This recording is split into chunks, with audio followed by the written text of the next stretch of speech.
இதுவரைக்கும் நம்ம சிஎஸ்கே அணி எவ்வளவோ ஆட்டங்கள் தோல்வி அடைஞ்சிருக்காங்க.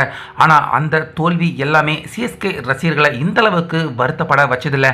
ஆனால் நேற்று நம்ம சிஎஸ்கே அணி அதுவும் சேப்பாக்கம் மைதானத்தில் டெல்லி அணிக்கு எதிராக தோல்வி அடைஞ்சது சிஎஸ்கே ரசிகர்களால் ஏற்றுக்கொள்ள முடியாத ஒரு தோல்வியாக தான் இருக்கு. அதே போல நம்ம MS தோனி அவர் கடைசி நேரத்தில் வந்து 1 பால் 2 பால் விளையாண்டா கூட போதும் அப்படின்னு எதிர்பார்த்துக்கிட்டு இருந்த ரசிகர்களுக்கு நேற்று 10 ஓவர் தோனி அவர் களத்தில் நின்று விளையாண்டிருக்காரு. ஆனாலுமே அதை பார்த்து ரசிகர்கள் யாருமே மகிழ்ச்சி அடையல.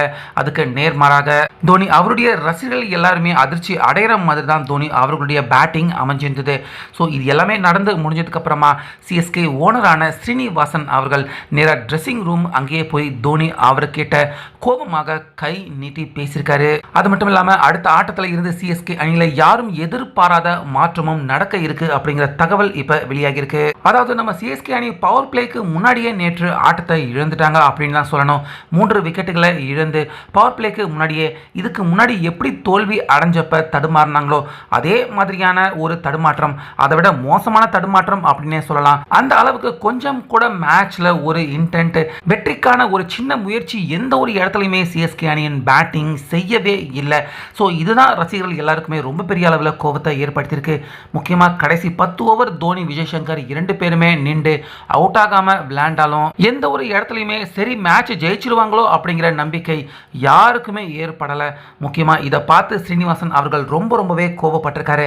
தற்போது ஐபிஎல்ல மற்ற எல்லா அணிகளுமே இளம் பிளேயர்களை வச்சு பல சாதனைகளை செய்துக்கிட்டு இருக்காங்க. ஆனால் சிஎஸ்கே அணியில் மட்டும்தான் எந்த அணியாலையுமே விலைக்கு போகாத பிளேயர்களை உள்ள வச்சுக்கிட்டு தொடர்ந்து மோசமாகவே விளையாண்டுகிட்டு இருக்காங்க. தோனி அவர் வயசுல இருக்கிறப்ப இந்த பிளான் எல்லாமே ஒர்க் அவுட் ஆச்சு. ஆனால் இப்போ சிஎஸ்கே அணியில் அந்த பிளான் எதுவுமே ஒர்க் அவுட் ஆகல அப்படின்னு ஸ்ரீனிவாசன் அவர்கள் அதிரடியான முடிவை எடுத்திருக்காரு. அதாவது அடுத்த ஆட்டத்தில் இருந்து கண்டிப்பா சிஎஸ்கே அணியில் வாய்ப்புக்காக காத்துக்கிட்டு இருக்க இளம் பிளேயர்களுக்கு நிச்சயமா சிஎஸ்கே அணியில் விளையாடுறதுக்கான வாய்ப்பை கண்டிப்பாக தரணும் அப்படின்னு தோனி அவர்கிட்ட கட் அண்ட் ரைட்டாக ட்ரெஸ்ஸிங் ரூம்ல போய் சண்டை போட்டு சொல்லியிருக்காரு. அதே போல ருத்ராஜ் அவர்கிட்டையும் ஸ்ரீனிவாசன் அவர்கள் காட்டமாகவும் கோபமாகவும் பேசியிருக்காரு. சிஎஸ்கே அணியை நீங்க தொடர்ந்து வழி நடத்தணும் அப்படின்னா சிஎஸ்கே அணியை இப்ப இருந்தே அடுத்த கட்டத்துக்கு கொண்டு போங்க. இன்னும் சிஎஸ்கே அணியை பின்னோக்கி கொண்டு போகாதீங்க. பழைய பிளேயர்களை வச்சுக்கிட்டு தொடர்ந்து சிஎஸ்கே அணியில் கஷ்டப்படாம ஒரு சில ஆட்டங்கள் தோத்தாலும் பரவாயில்ல அப்படின்னு அணியை முன்னோக்கி கொண்டு போங்க. சிஎஸ்கே அணியில் இளம் பிளேயர்களை விளையாட வச்சு அடுத்த கட்டத்துக்கு கொண்டு போங்க அப்படின்னு ருத்ராஜ் அவர்கிட்ட கோபமாக ஸ்ரீனிவாசன் அவர்கள் பேசியிருக்காரு. முக்கியமாக அதுக்கு முன்னாடி தோனி அவர்கள்கிட்ட கோபமாக பேசினது நிச்சயமா அடுத்தடுத்த ஆட்டங்களில் சிஎஸ்கே அணியில் இருந்து மிகப்பெரிய மாற்றம். ஏன் நம்ம MS தோனி அவரே கூட ஒரு சில ஆட்டங்கள் விளையாடாம ஓய்வு எடுத்துக்கிறதுக்கான வாய்ப்பும் இருக்கிற மாதிரி தான் தற்போது தெரியுது. ஸோ ஸ்ரீனிவாசன் அவர்கள் திடீர்னு எடுத்திருக்க இந்த முயற்சியை பற்றி உங்கள் கருத்து என்ன அப்படிங்கிறத சொல்லுங்க.